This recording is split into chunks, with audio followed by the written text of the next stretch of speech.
So I just watched Emblem of Being's video on Husserl's Phenomenology, and I think it was well timed. I don't know if it was, supposed to be a response to a video posted by Professor Anton a few days ago about the relationship between idealism and realism and the possible dialectic that this false opposition um, can produce.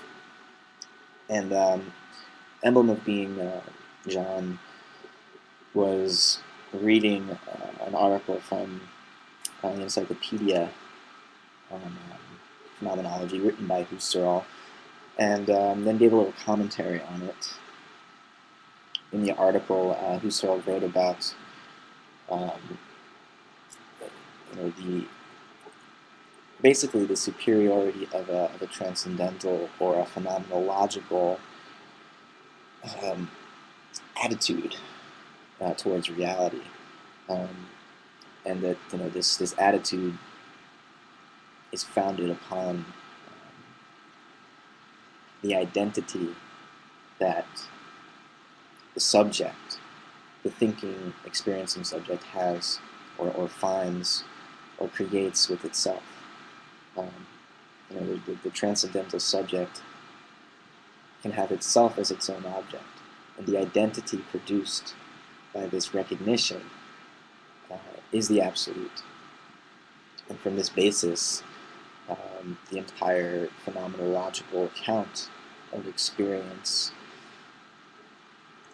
and reality follows. But then it's a question whether or not phenomenology can give an account of reality, or whether or not reality is equated with experience. Now, I've certainly made arguments that sound quite similar to that. I think it would be accurate if I called myself a pan-experientialist, in the sense that there is, following Whitehead, there is nothing outside of experience, of manifestation for a subject of some kind, not necessarily a human subject. Any materialized existence in space and time would be experiential. I've argued this perspective before, and to that extent it is phenomenological, but one wonders if Husserl can really reconcile himself with a cosmological perspective, where there is a world outside of the human mind that is intelligible and meaningful, and that can't the independence of the cosmos can't be reduced to its relation to the mind. In some sense, the universe is independent of its appearance to humans. It's not independent of appearance in general or experience in general, but Husserl may be limited, much like I think Heidegger is limited, to an account of human experience rather than an account of the cosmos itself. I don't think we're really able to do ontology and cosmology with Husserl. I think, as an example, we could look to someone like Schelling. Schelling's Naturephilosophy, where rather than the mind being the ground of all of our thoughts about nature, nature itself, understood in its productive mode as natura naturans, rather than as a product or natura naturata, nature understood in its productive mode is thinking. And so, rather than reduce nature to mind, nature becomes the ground of mind.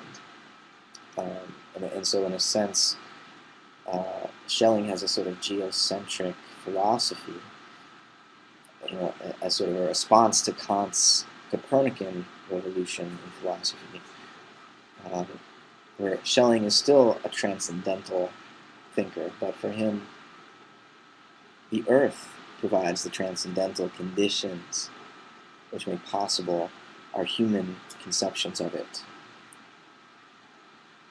And Schelling has a genetic understanding of matter itself.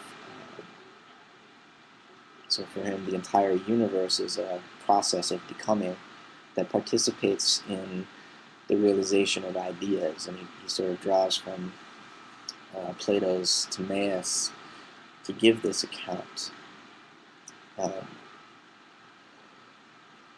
So I think we get a more realistic picture of reality rather than just the human experience of reality and of reality's correspondence to or correlation with or relation to the human mind. Schelling provides us a picture of nature itself, nature as subject, and of human thought as a mode of the thinking of nature itself. So just some ideas there. I think maybe, well, no, I won't do that. I was going to recommend a few books, but I'll just link you to a blog post I've just written about Schelling, and I'd be curious to know what you think of him, and I'd like to have a further engagement on what you think of this movement called speculative realism. If you've read any of the thinkers associated with it, I'd be curious to hear your thoughts. But yeah, thanks, John, and everybody else. Good night.